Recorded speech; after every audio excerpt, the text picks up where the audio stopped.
In Ghana, many workers face hazardous conditions that put their health and their lives at risk. The system has forced many off the workforce to prioritize their livelihoods over the safety, leaving them vulnerable to injuries, illnesses and even death.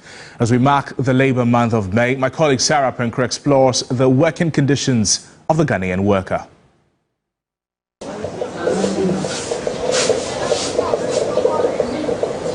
Midwifery is one of the specialized areas of nursing that focuses on the care of women during pregnancy, labor, delivery and the postpartum period, as well as the care of newborns, providing a holistic approach to care.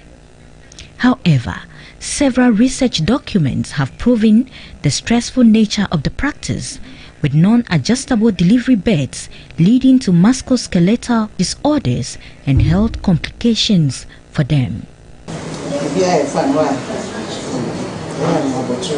55-year-old Madame Letitia Asaba Atia has been practicing midwifery for over 20 years. She, along with other colleague midwives, have suffered from spondylosis disorder during delivery due to the use of non-adjustable delivery beds in most health facilities across the country. She demonstrated the posture in which they operate as midwives. But as you see, this bed is not adjustable one. And most of the facilities, this is what we have. If it is delivering the baby, you can be like this for, let's say, 10 minutes or so. But that is not all. When you bring the baby out, you have to work on the woman, especially if there's bleeding. If the woman to get a tear, as for tear, you can use 1 hour depending on the degrees. The only thing you can do is to raise yourself small. Look, even as at now that I'm demonstrating, I'm feeling it. As president of the National Association of Registered Midwives Ghana, she's concerned that younger midwives in the practice are also being affected, advocating for improved conditions of service. Most of the midwives have retired with spondylosis. I delivered a baby of 4.3. Before I brought the baby out, I had my ear. I couldn't move again, so they held me. It took me a year, and it's affecting the young ones too. Teaching is also one of the jobs characterized by musculoskeletal disorders. Mid-70-year-old Jonathan Lati, aka Teacher Lash, a retired primary teacher with 30 years of experience. He battles partial blindness as well as pain in his right arm, which he mostly used to write on the board. He has already had surgery on the left eye and is awaiting a second surgery on the right. We were using chalk. See, cleaning the chalk board, you see the dust. You see, these are some of the things. So when I went to the hospital, they asked what was my occupation.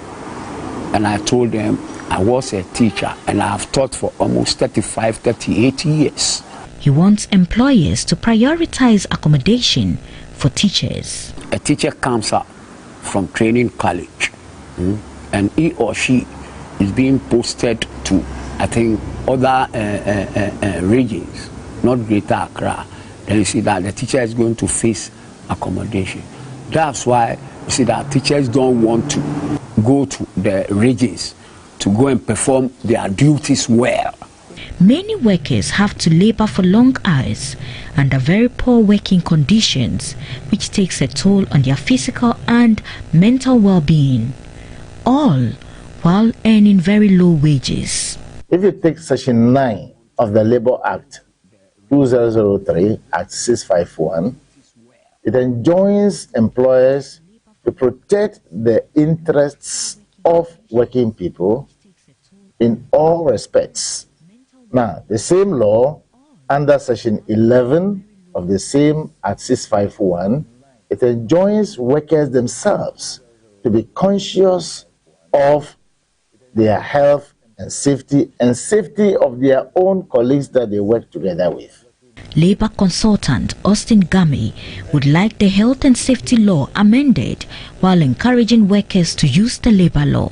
Our labor law says, if you are a worker and you go to work and you see evidence or some suspicion that there is something that could lead to such a disaster, get yourself out of the working place without permission of your employer. And the law says you are protected, the employer has no right to dismiss or terminate you. Every job has its hazards, but a conducive and safe environment reduces one's level of risk. Prioritize your safety at any work environment you find yourself and stay safe. Sarah Apenko, TV3 News, Accra.